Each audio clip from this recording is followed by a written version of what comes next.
señor doctor Víctor Anacleto Guerrero, decano del Ilustre Colegio de Abogados de Lambayeque, doctor Mateo Gómez Matos, expositor de esta noche, público asistente, abogados, tengan todos ustedes muy buenas noches. Quiero invitar al público asistente, a nuestros dignos miembros de la mesa de honor y ponerse de pie para poder entonar nuestras sagradas notas al himno del Ilustre Colegio de Abogados de Lambayeque.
Viva el Ilustre Colegio de Abogados de Lambayeque.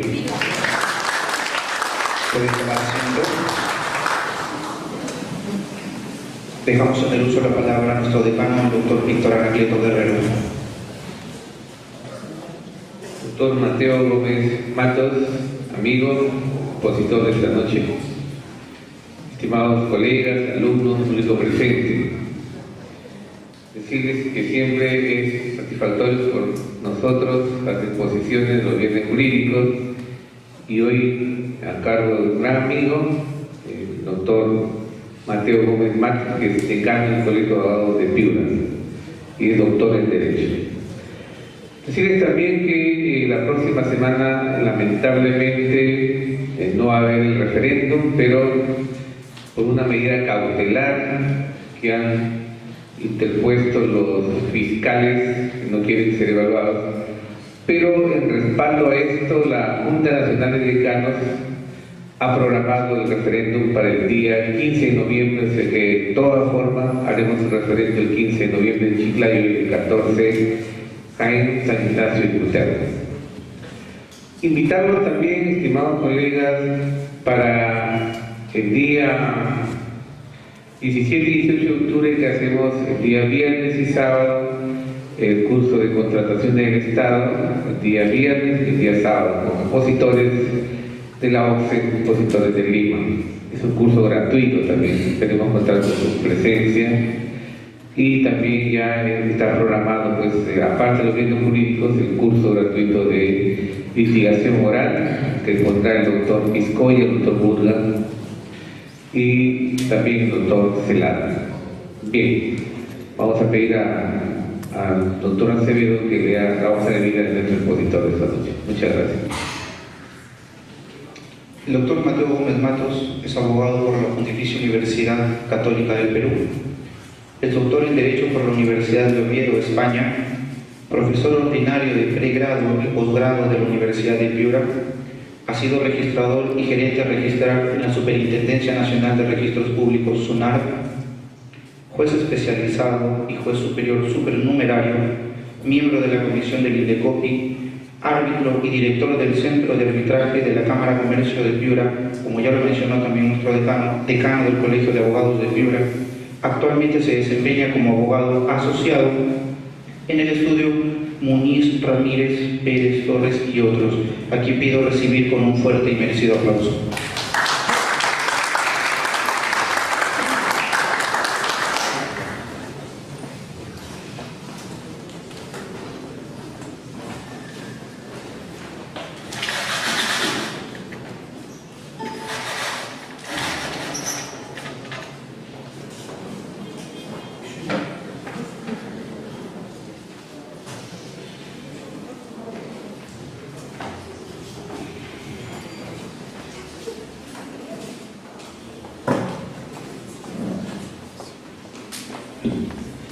Bueno, muy buenas noches.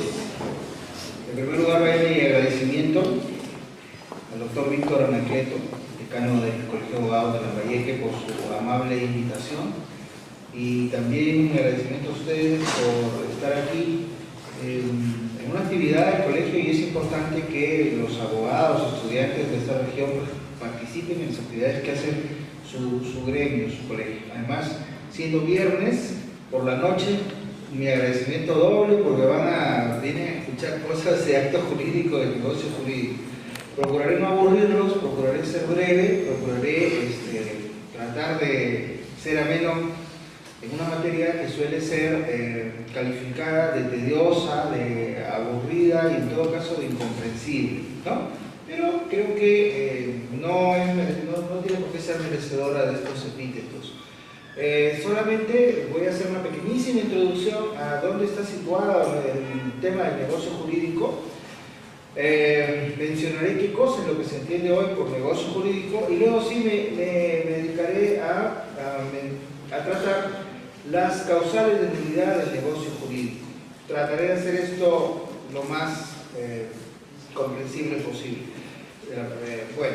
Cuando hablamos de negocio jurídico, cuando hablamos de contratos, cuando hablamos de obligaciones, estamos situándonos dentro de una rama del derecho que es el derecho civil patrimonial.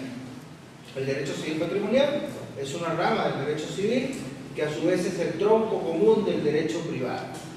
En alguna época, en la época de la codificación o precodificación, el derecho civil era el derecho, y el contrato, el derecho de los contratos era el derecho civil. De ahí que, por ejemplo, la teoría del Estado empezó con aquellas teorías que decían que el Estado era el contrato social, recordarán. Digo esto para mencionar cómo desde un comienzo la idea de contrato, la idea de autonomía privada, la idea de relación jurídica entre las personas a través de su consentimiento y su voluntad ha sido una idea central, cardinal, importantísima del derecho en general.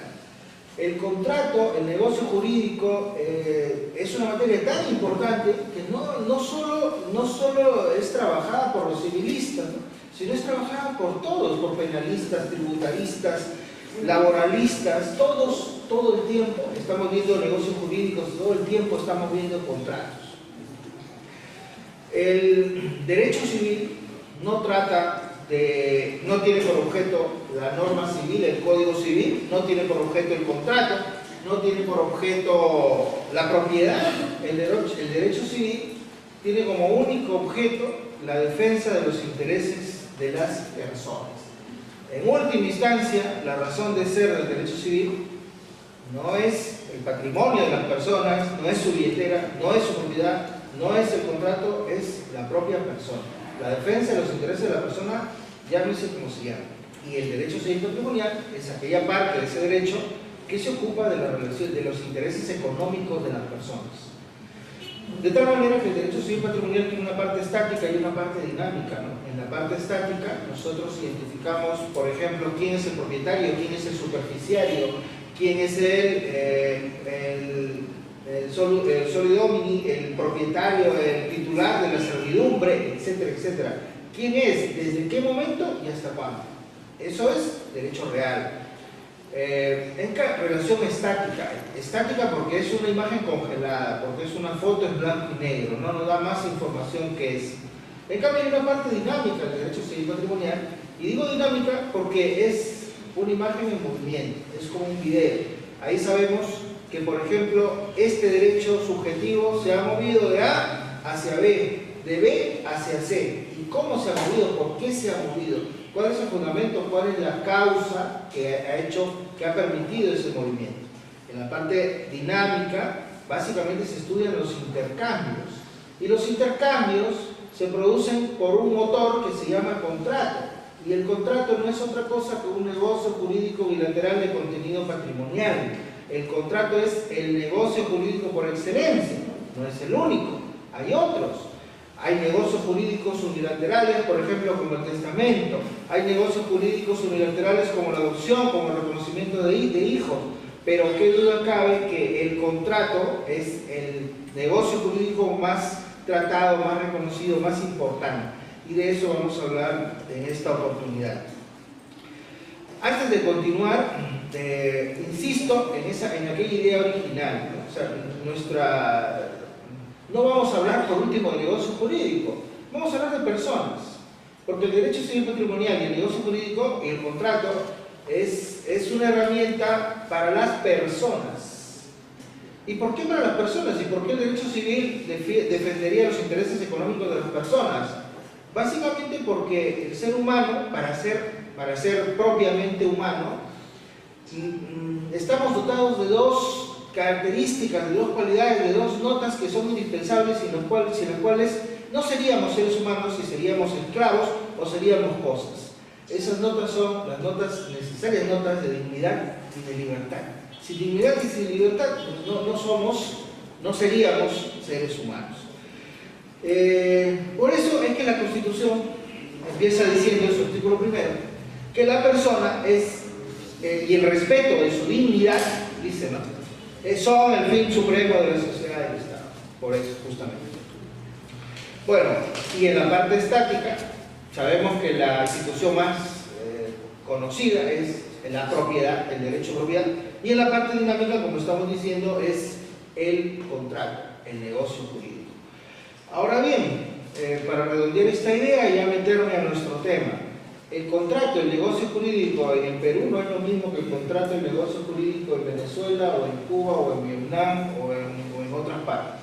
En el Perú el contrato se mueve dentro de una órbita que está delineada por aquella parte de la Constitución que se llama Constitución Económica. Nuestro contrato, nuestro negocio jurídico peruano se apoya en una noción que se llama orden público económico. Sin esa noción de orden público económico no entenderíamos correctamente el contrato, los intereses puestos en juego en el contrato.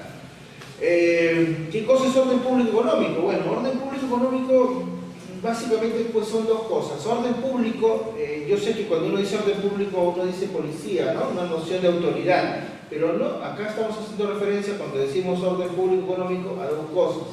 En primer lugar, decimos, ¿qué rol cumple el Estado en la economía peruana? Y en segundo lugar decimos, ¿cuáles son aquellas directrices, líneas básicas delineadas para los particulares, para los privados? Eso es orden público económico. Las dos preguntas se contestan fácilmente. ¿Cuáles son aquí? ¿Cuál es esa armazón, esa línea básica central para los privados cuando contratan, cuando crean, cuando celebran negocios jurídicos? Es libertad económica. El principio de libertad económica es la piedra angular sobre la que se apoya la idea de contrato y la idea de negocio jurídico. El principio de libertad económica tiene muchísimo desarrollo. Por ejemplo, el principio de libertad económica nos permite, en primer lugar, hablar, qué sé yo, de libre contratación. Tanto libertad de contratar para contratar con quien quiera cuando se me dé la gana, como libertad contractual o libertad de configuración interna, que es delinear o poner los clausulados a qué he llegado con la otra parte.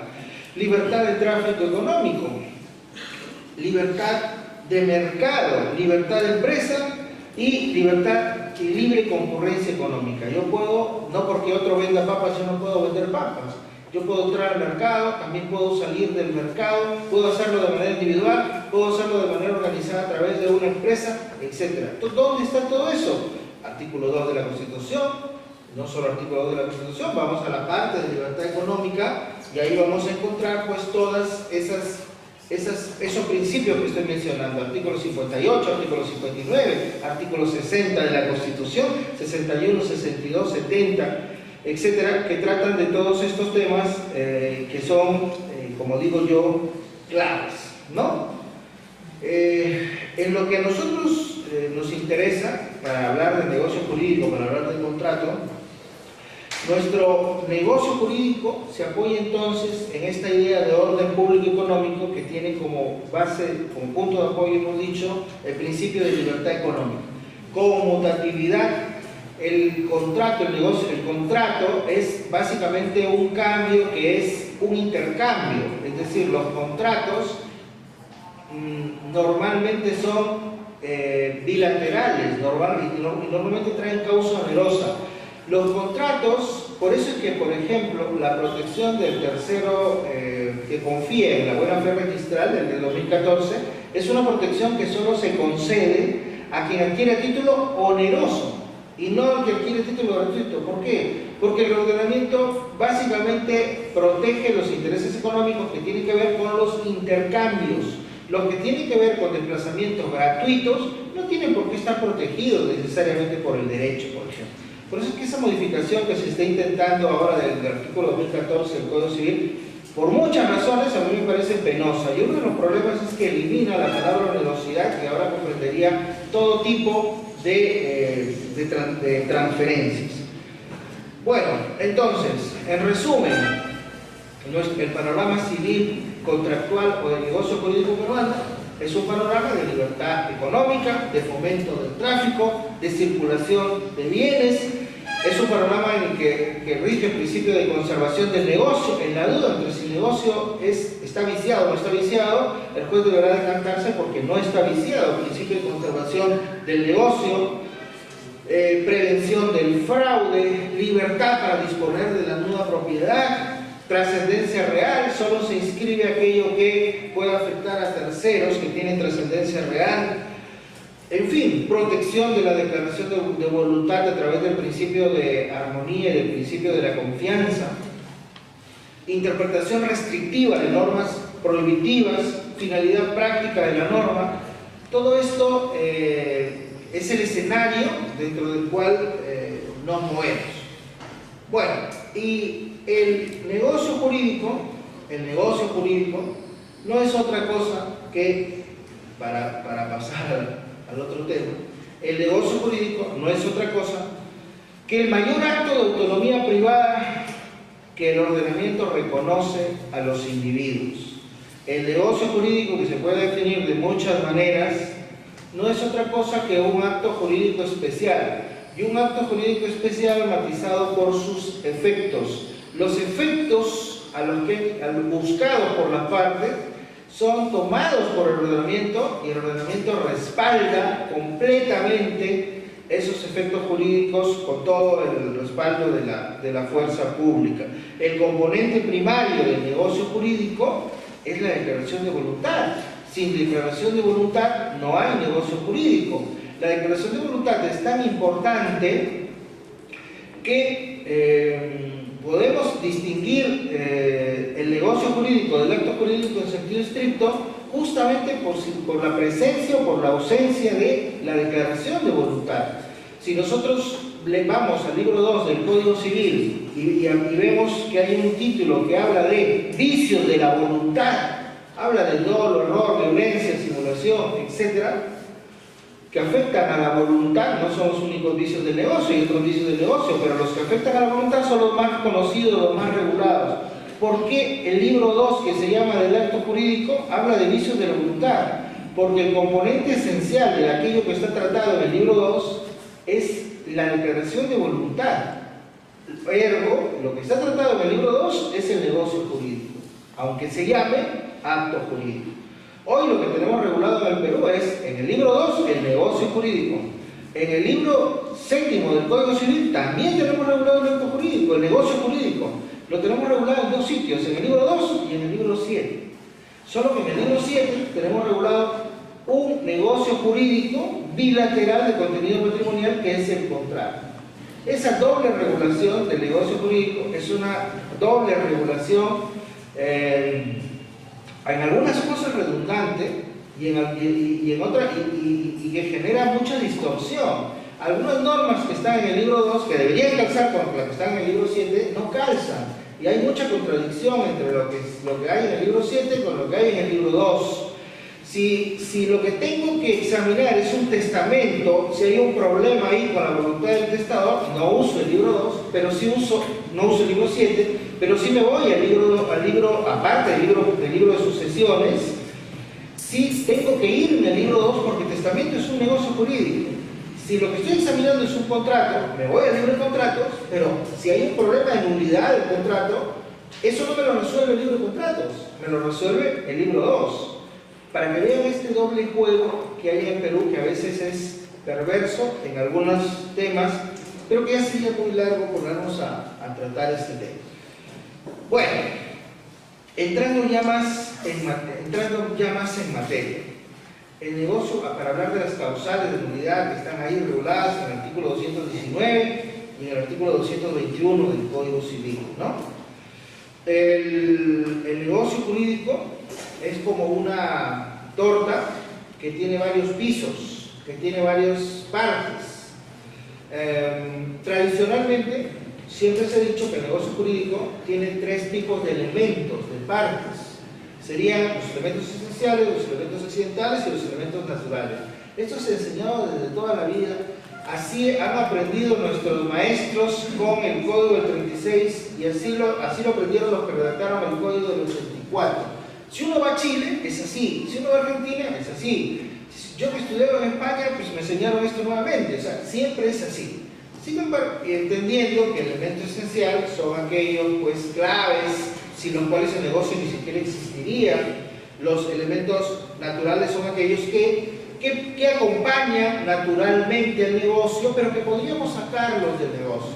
Mientras que los elementos accidentales serían aquellos que no siendo esenciales y no siendo naturales, son añadidos expresamente al negocio. Y ahí típicamente se cita la condición, el plazo, el modo vocal.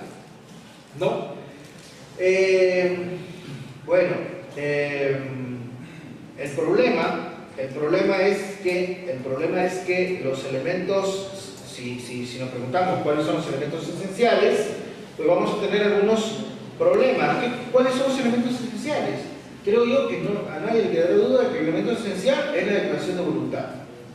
Sin duda que la declaración de voluntad es un elemento esencial. Pero la declaración de voluntad presupone capacidad del que va a declarar, ¿verdad? Y además de eso, el artículo 219, inciso 4 y el 140, numeral 3, nos pide un fin ilícito. La causa cada día es más importante. Por lo tanto, la causa tendría que ser también un elemento esencial. Y en los negocios formales, por ejemplo, como la donación de inmuebles o la donación de inmuebles de algún valor, es básicamente formal. El reconocimiento de hijo tiene que hacerse con escritura pública o ante la autoridad. Es negocio esencialmente formal. Luego, en esos negocios, la forma es un elemento esencial. Y luego, por lo tanto, tendríamos que hablar de elementos esenciales generales. Y luego tendríamos que hablar de elementos esenciales especiales, porque en la compraventa, además todo eso, la cosa y el precio son elementos esenciales de la compraventa. Esto genera un poco de confusión. Habría elementos esenciales para algunos negocios, cosa y precios, que no son elementos esenciales para otros negocios. ¿No? Tendríamos que distinguir entre elementos esenciales comunes y elementos esenciales especiales. La capacidad no es propiamente un elemento esencial, es un presupuesto o es algo que se refiere al sujeto que emite la declaración de voluntad y no propiamente se puede decir la capacidad del negocio, sino del emisor de la declaración de voluntad. Y la forma que no se suele citar en los elementos esenciales, como estamos viendo, sería esencial en algunos negocios. Los elementos naturales, por ejemplo, cuando se dice elemento natural, ¿cuál sería? Aquello que acompaña al negocio pero que se puede sacar si uno quiere. Ejemplo típico, la responsabilidad por la evicción. Si el que adquiere un bien lo pierde por derecho de tercero mejor y anterior al de su vendedor, lo pierde, eso se llama evicción. Evicción es perder por derecho de tercero mejor y anterior. Me volteo y le reclamo a quién. ¿A quién le tengo que reclamar? Yo comprador. ¿A quién? Al único. ¿A quién más le voy a reclamar? Si he perdido en juicio, ya no hay manera de que mantenga aquello que he comprado. ¿A quién le tengo que reclamar? Al vendedor. ¿Eso cómo se llama? Eso se llama responsabilidad por evicción. Y siempre nos olvidamos, ¿no? Siempre cabe la posibilidad de reclamar al vendedor por la evicción. Bueno, el reclamo por evicción se dice que sería un elemento natural del negocio.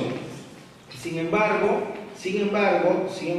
no es propiamente un elemento del negocio, sino que es un efecto del negocio. No es que sea un elemento, un componente del negocio, sino que es efecto del negocio que ese reclamo se pueda producir. Si me han despojado de mi bien, pues le reclamo al vendedor. Luego, la evicción, el reclamo por evicción, la responsabilidad por evicción, más que un elemento natural, es un efecto del negocio. Y cuando decimos condición, término, modo como elemento accidental, pues aquí habría un problema, que no todos los negocios son condicionales, sino que podría haber un negocio puro. No todos los negocios están sometidos a término o a plazo. Hay negocios que son de inmediato en cuanto al tiempo. Y hay otra cosa más importante. Si yo le dono un auto a mi hijo y le pongo como condición, te donaré un automóvil Yaris último modelo el día que saques, el día que te colegies en el colegio de abogados de Lambayeque. Si eso no sucede, ¿doy el auto o no doy el auto? No tengo por qué darlo. ¿Yo he querido una donación? ¿O es que he querido una donación siempre y cuando se colegie en el colegio de abogados? He querido una donación, pero siempre y cuando se colegien. Luego, fíjense, la condición no es un elemento accesorio. La condición se ha convertido en un elemento esencial. Por eso es de que esa terminología, elementos esencial, natural, accidental, es una terminología un poco equívoca.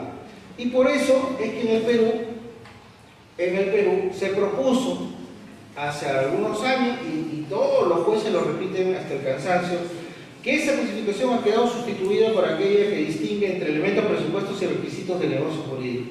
Elementos serían los propios componentes, presupuestos sería lo que es necesario para que el negocio jurídico se celebre, que preexista para que el negocio se celebre, y requisitos sería aquello que se predica de los presupuestos y de los elementos. Pero esto que lo repiten todos los jueces también tiene problemas. Y tiene problemas porque, y se dice, cualquier problema de elementos, presupuestos o requisitos genera un negocio jurídico defectuoso, estructuralmente se dice. Hay una deficiencia estructural del negocio, porque esto afecta la estructura del negocio. Y aquí se empiezan a meter las palabras, el negocio es ineficaz, es inválido. Aquí se nos empieza a confundir el panorama. Tanto así que no sabemos distinguir bien la invalidez de la ineficacia. Pero antes de entrar a esto, ni aquella clasificación de esenciales naturales y accesorias es tan mala como nos dicen hoy en Perú, ni aquella que distingue entre presupuestos, requisitos y elementos es tan buena como nos lo quieren hacer creer. ¿Por qué en todo el mundo se sigue utilizando la primera? ¿Por qué la nuestra solo la utilizamos aquí en el Perú y si uno la cuenta pues no nos quieren creer? Cuando uno dice presupuesto, también está cometiendo presupuesto de qué. ¿Presupuesto de qué? O sea, en el presupuesto tendríamos que poner al sujeto y al objeto, pero el objeto es aquello sobre lo que recae el negocio. En fin, toda clasificación tiene sus problemas. no nos tenemos que marear mucho con eso. Lo que me queda a mí clarísimo es que por lo menos hay dos elementos insustituibles, que son la declaración de voluntad y la causa. Sin ellos no hay negocio jurídico. Luego, la capacidad se exige al sujeto. Podríamos pensar que es un presupuesto. Y luego tendremos que efectivamente considerar a la forma en aquellos negocios que son solemnes o formales. Ahora, para entrar ya en nuestro tema.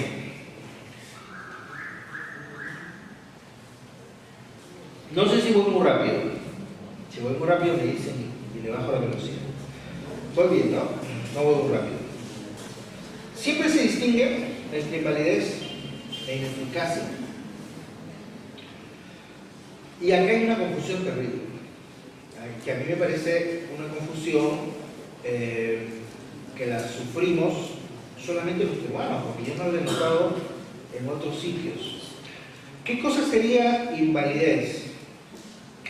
¿Qué cosa sería invalidez? Bueno, se dice, invalidez sería la inadecuación entre esto que es creado y el supuesto de hecho de la norma. El supuesto de hecho de la norma delinea esto, pero tú has creado una cosa completamente distinta.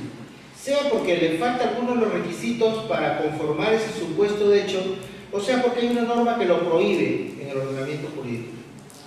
Y en cambio, ineficacia sería, por contraposición a eficacia, sería que ese negocio no produce efectos jurídicos. Y bueno, ya hay que aclarar, no produce los efectos jurídicos que normalmente debería producir, pero podría producir otros.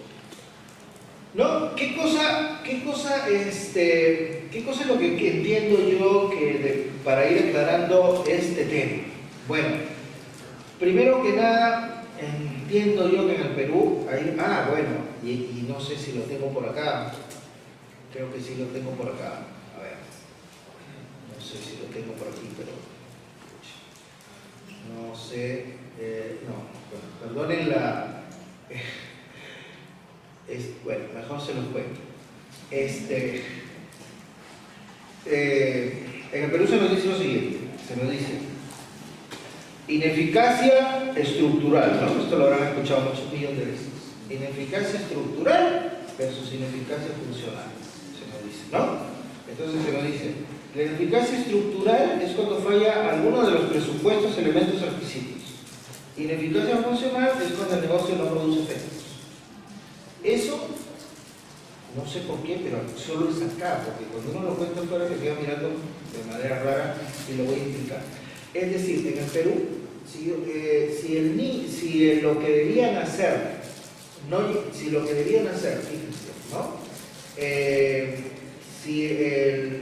debían hacer no nació, se dice que ese negocio tiene un problema estructural, ¿no? Es un negocio inexistente o es un negocio nulo. Si nació, pero nació con un vicio, se nos dice, es algo así como que el negocio está enfermo.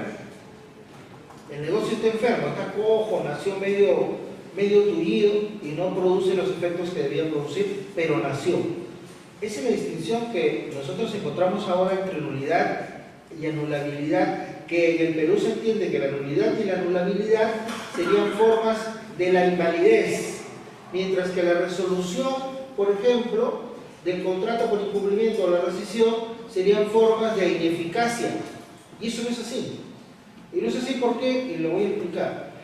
Creo yo que la confusión parte de pensar que el negocio jurídico es un organismo vivo, es una hoja, es una hormiga, es un cuerpo en disección que yo examino bajo el microscopio.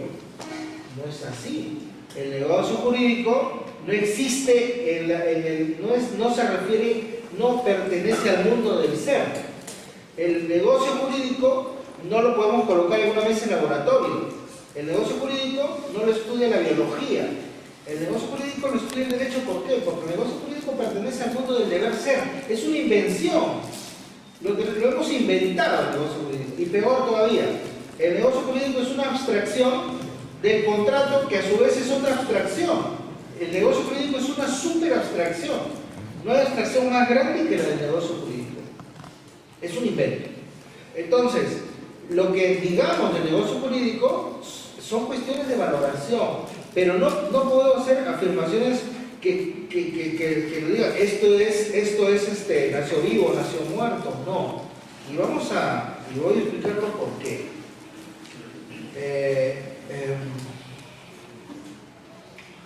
Fíjense, si la distinción entre invalidez e ineficacia y la distinción entre nulidad y nulidad fuera así, como nos la han contado, es decir, invalidez, nulidad y anulabilidad, ineficacia, resolución, rescisión, por ejemplo, tendríamos que toda irregularidad en el negocio generaría algún tipo de ineficacia, sea estructural o sea funcional, y eso no es así. ¿Por qué? Para empezar, hay irregularidades en el negocio que son irrelevantes. No toda irregularidad en el negocio es tomada por el derecho afecta al negocio, mejor dicho. Por ejemplo, el temor reverencial, por ejemplo, la reserva mental. A ver, les pongo como ejemplo esto. Si yo me voy a casar, estoy entrando a la municipalidad de Chiclayo y al lado están mis testigos y yo estoy esperando que llegue la novia para que pase el funcionario y nos lea los artículos del Código Civil y firmemos, y yo le digo a mis testigos escuchan, yo lo estoy diciendo para mí, pero yo digo, no me quiero casar, no quiero hacer vida en común, no me interesa la finalidad y los propósitos del matrimonio, me caso porque la novia es la reina de la papa y me va a sacar de misión. Si luego la novia se entera, pregunto, ¿podrá pedir la nulidad del contrato? La nulidad del contrato matrimonial, porque el matrimonio también como acto es un contrato, ¿no? ¿Podrá pedir la nulidad del negocio jurídico? 219, ¿podrá pedirlo o no? ¿Podrá pedirlo o no? El mismo ejemplo, pero en la escalera de la iglesia de Chiclayo. Me está esperando el cura al final, y yo lo digo, la novia está delante, yo estoy entrando, y lo digo. La novia se entera. ¿Podrá pedir la nulidad ante los tribunales canónicos de la iglesia? La rota peruana, digamos. ¿Podrá pedirlo o no? Fíjense la diferencia. En el derecho canónico, sí. En el derecho civil, no. ¿Por qué? Porque esa figura se llama reserva mental. Reserva mental es decir algo que yo no quiero. Yo no quiero eso, pero yo no lo quiero y digo exactamente lo contrario.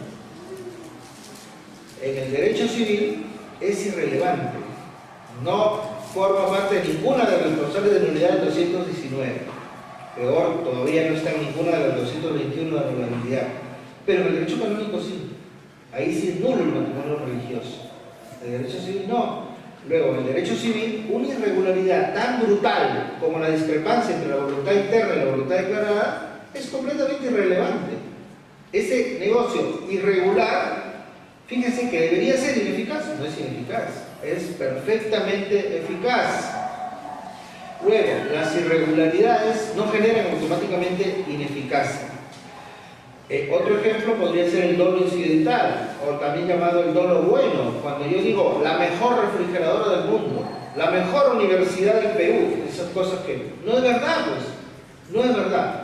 No es verdad eso, pero sin embargo, eso que es un engaño, sin embargo, no anula, no genera la nulidad del negocio, porque es considerado dolo incidental, es considerado dolo bueno, no llega a, digamos, a tachar el negocio. En cambio, fíjense,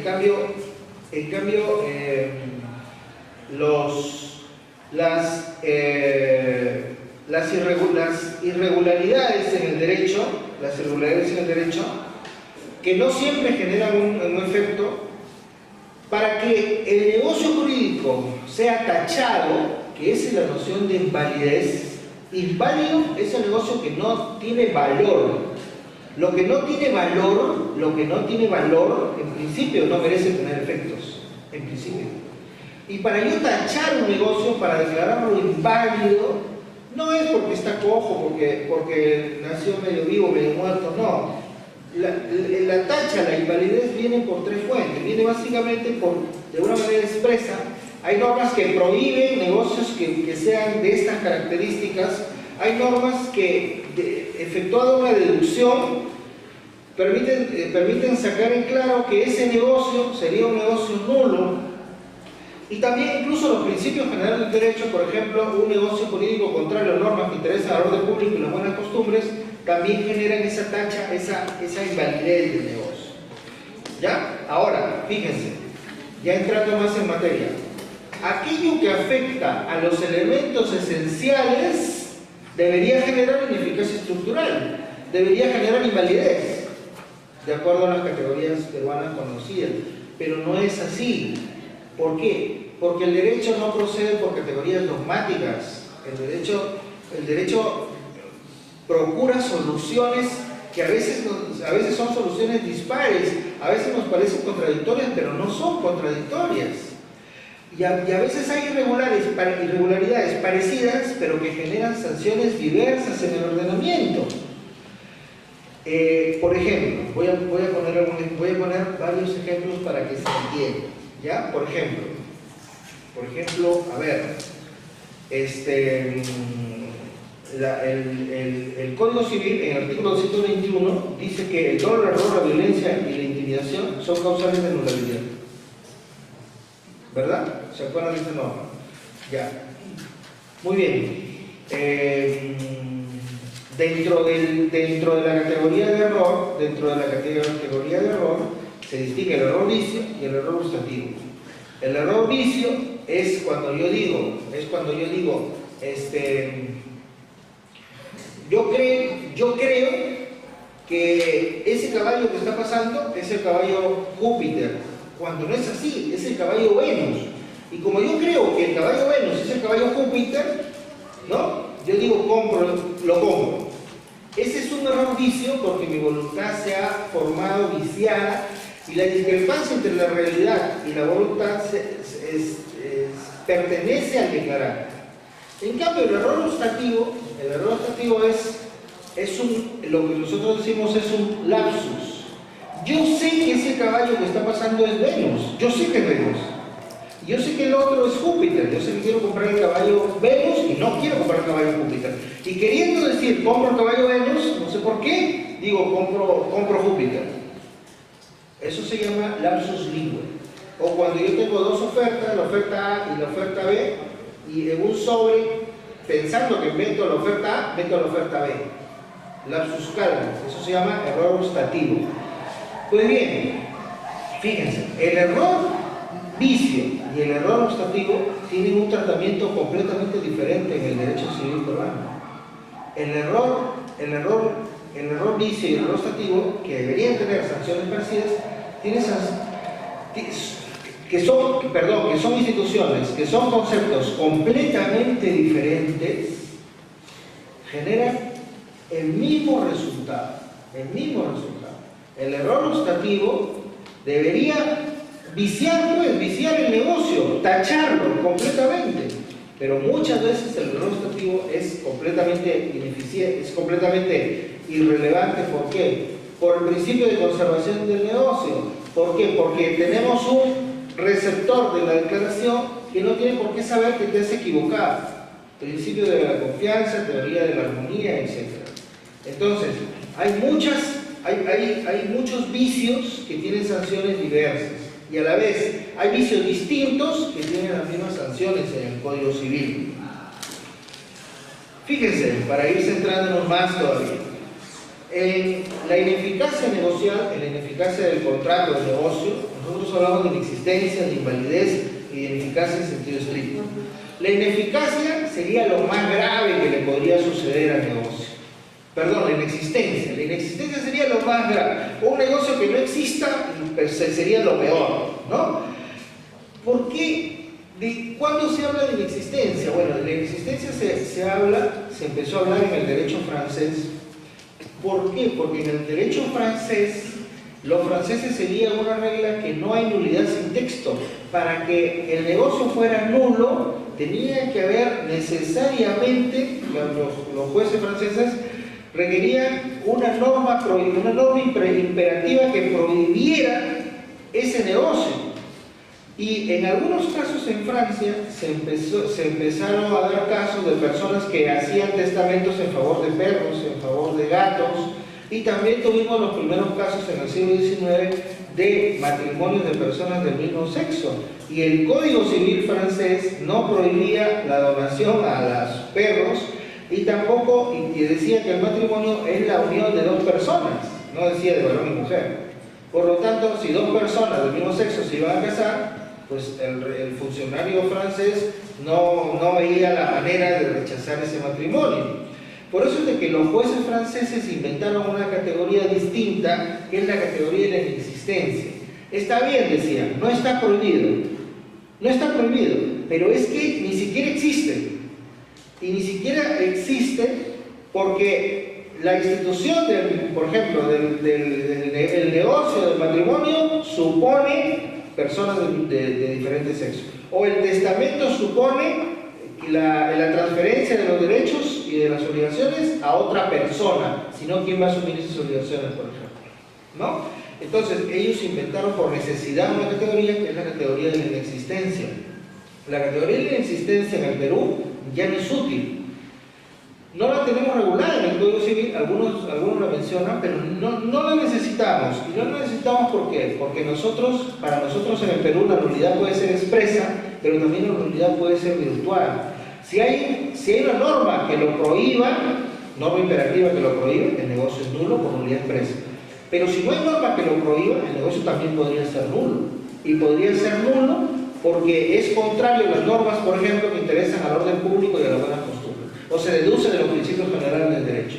Por ejemplo, hay contratos, la trata de blanca, por ejemplo, o contratos en los cuales se contrata a una mujer para que sirva cerveza en un bar a cambio de pagarle por botellas destapadas y a cambio de favores sexuales para los parroquianos, para los clientes.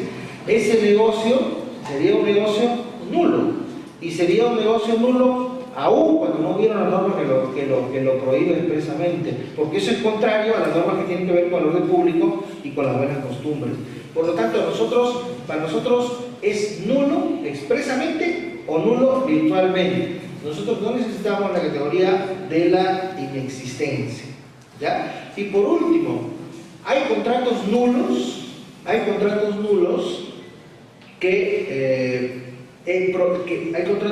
que producen efectos. Y si el contrato nulo fuera inexistente, ¿qué cosa inexistente produce efectos? No sería inexistente. ¿Por qué? Porque la verdadera inexistencia pertenece al mundo del ser, a la biología, pero en el derecho, aún lo que no existe genera efectos. Por ejemplo, el artículo 284 del Código Civil: el matrimonio invalidado produce efectos civiles respecto de cónyuges e hijos si se contrajo a buena fe, como si fuese un matrimonio válido disuelto por divorcio. Si hubo mala fe de uno de los cónyuges, el matrimonio no produce efectos en su favor, pero sí los efectos del otro y de los hijos. El error de derecho no perjudica la buena fe.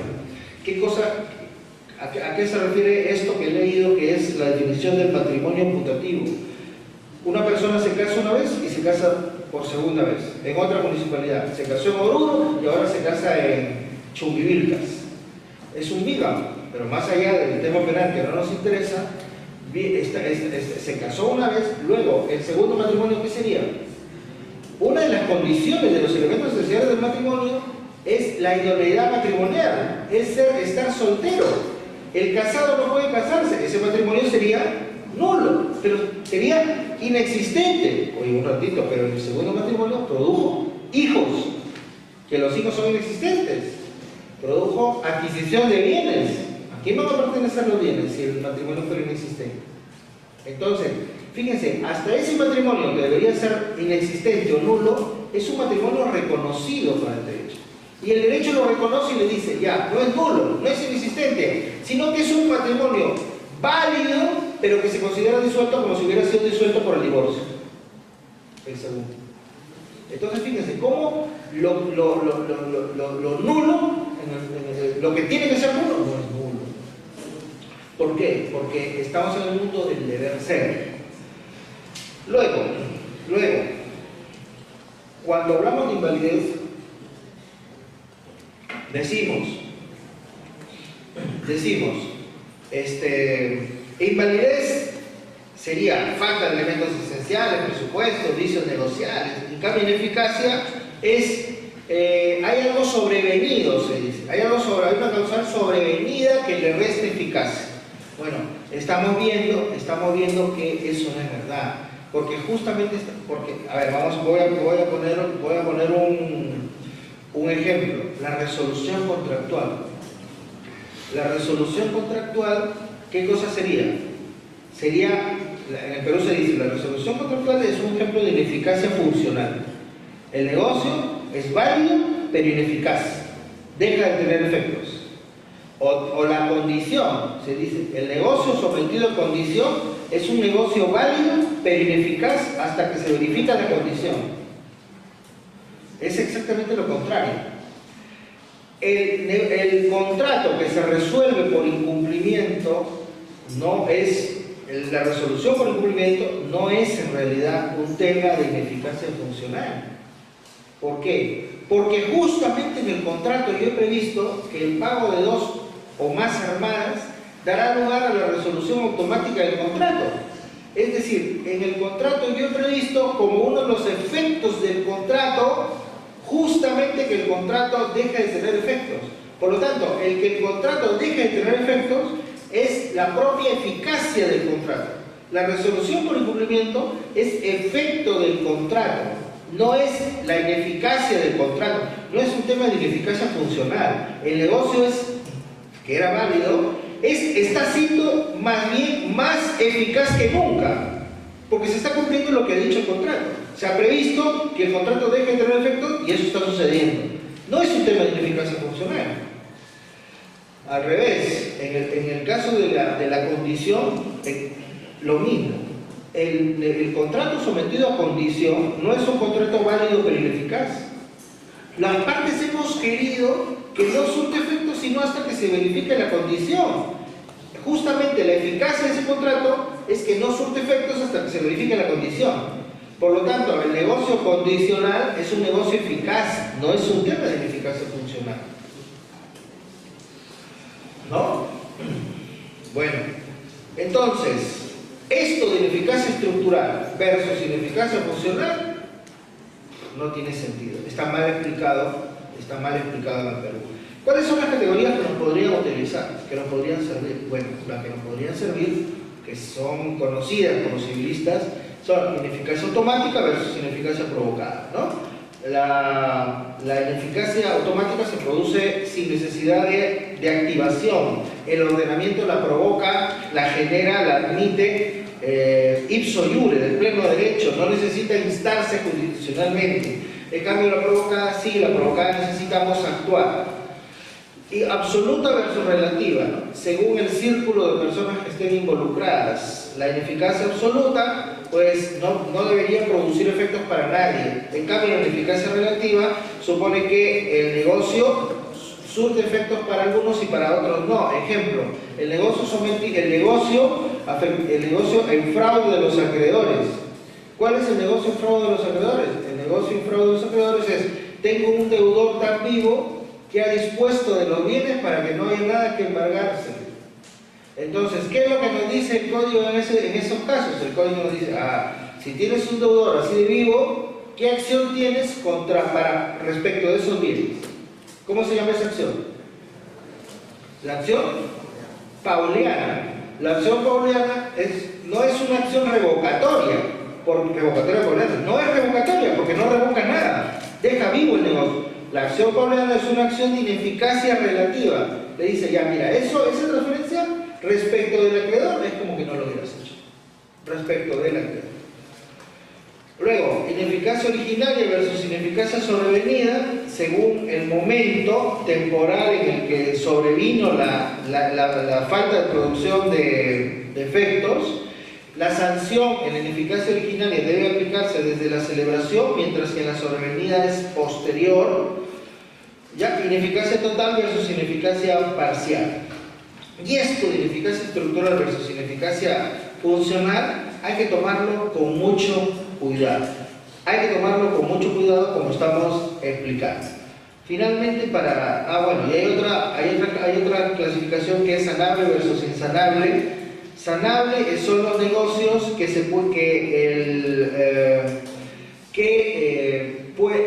el negocio claudicante que se puede recuperar de alguna manera. ¿Cómo se puede recuperar? Confirmación, ratificación, conversión, integración, reparación, de cualquier manera. Ese es el negocio, esa es la ineficacia sanable. En cambio, la insanable es la radical, la irremediable. Y termino con una cuestión. O con dos cuestiones. La nulidad y la anulabilidad. La anulabilidad se dice en el Perú que es una causal de ineficacia que estructural, se dice. La anulabilidad, ¿verdad? Eso yo también lo tengo como un chip acá, pero eso no es verdad. No es verdad, ¿por qué? Cuando yo tengo un negocio afectado por alguna causal del 221, dolo, error, violencia, simulación, intimidación, dolo, error, violencia, intimidación, esas cuatro, ¿qué es lo que sucede? El negocio, ¿qué es lo que sucede? Ya, repito la pregunta. Cuando yo tengo un negocio afectado por alguna causal del 219, falta de manifestación de voluntad de la gente, causa ilícita, ¿el negocio qué es? Nulo. Pero casi cuando no tengo eso, sino lo que tengo es dolo, error, violencia, intimidación, ¿el negocio qué es? Anulado. La sentencia que se aplica, en la que se aplica el 219, ¿cómo termina? El juez termina fallo declarando el negocio nulo. Y la sentencia en la que se aplica el 221, ¿cómo termina? Fallo declarando el negocio anulable. No. Nulo. Nulo, es lo mismo. Es lo mismo. ¿Cuál es la diferencia? La diferencia es que esto, lo del 219, debería de caer. ¡Pra! Lo del 221 no decae. No decae. Tanto no decae que si te demoras 2 años y lo dejas vivo y coleando, después ya no puedes plantear la acción de anulación por causal de anulabilidad. Ya no lo puedes hacer. ¿Por qué? Porque el 2001 dice que prescribe a los 2 años la acción de anulabilidad. Mira, si se te pasaron 2 años, ya no lo puedes hacer. Peor, antes de los 2 años tú puedes confirmarlo. Con la escritura pública vas y lo confirmas. Entonces pregunto yo, ¿cómo va a ser ineficacia estructural esto que sin embargo está vivo? Porque hemos escuchado que ineficacia estructural, invalidez, es aquello que no debería producir efectos porque nació muerto o nació gravemente enfermo. Un momentito, ¿y qué pasa con lo del 221, con lo de la anulabilidad? Si pasaron 2 años, ¿qué? El que estaba moribundo ahora está perfectamente sano, o lo que estaba muerto ahora revivió en Lázaro. No, lo que sucede es que el negocio afectado por alguna causal de anulabilidad no es inválido, es válido.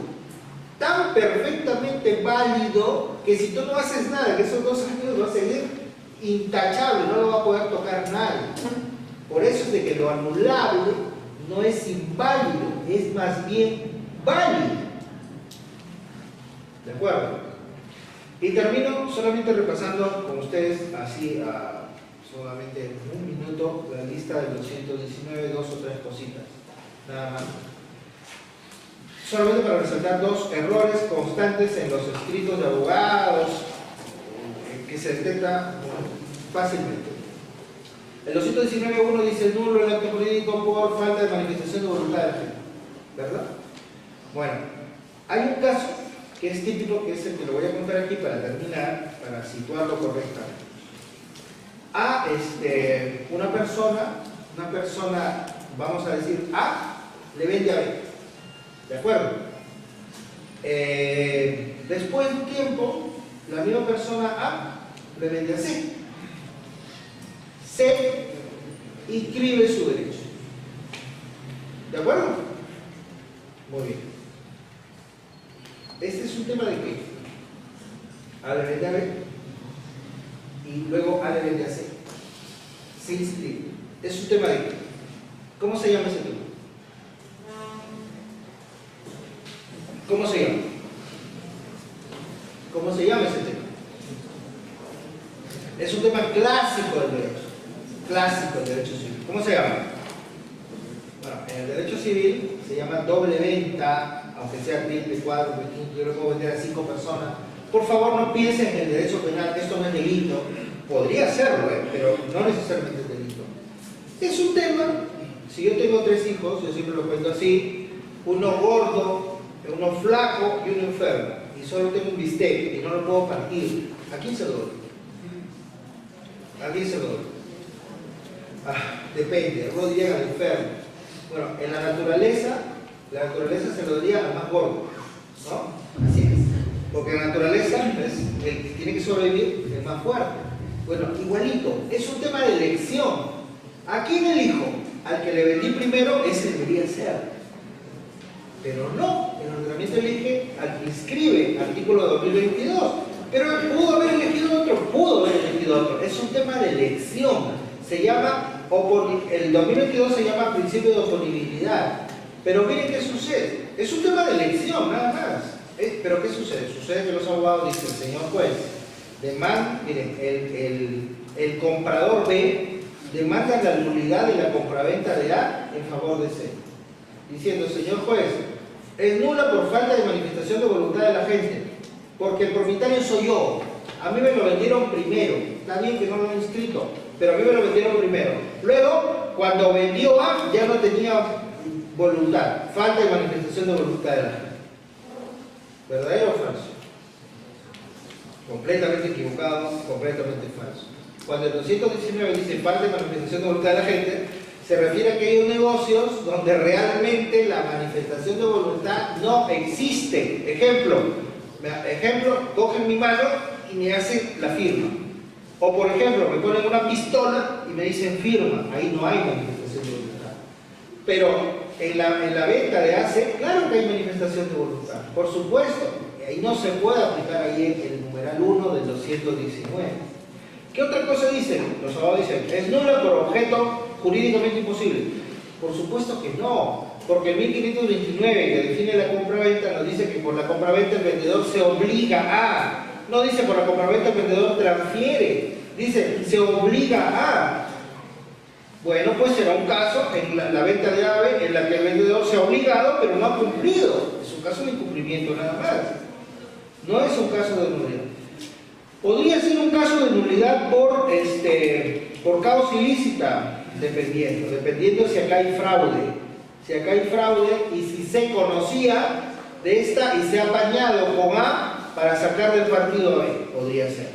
Pero salvo un caso de fraude, no es un caso de nulidad, es un simple caso de oponibilidad de artículo 2022 y nada más. ¿De acuerdo? Bien. Con esto he terminado. Muchas gracias.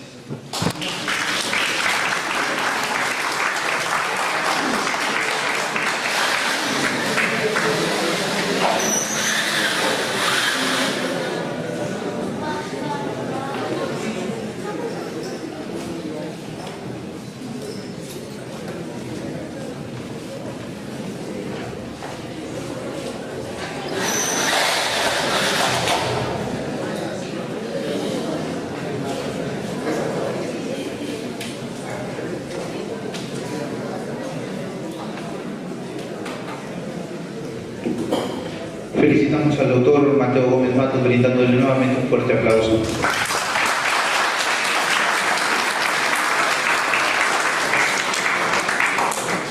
Asimismo, queremos invitar al público presente a formular las preguntas que consideren necesarias, levantando por favor la mano.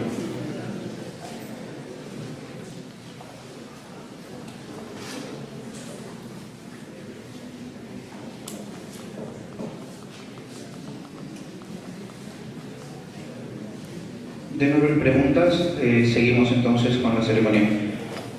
Invitamos a nuestro decano, el doctor Víctor Anacleto Guerrero, a hacer la entrega de un diploma de reconocimiento por la conferencia magistral de esta noche, el doctor Mateo Gómez Matos.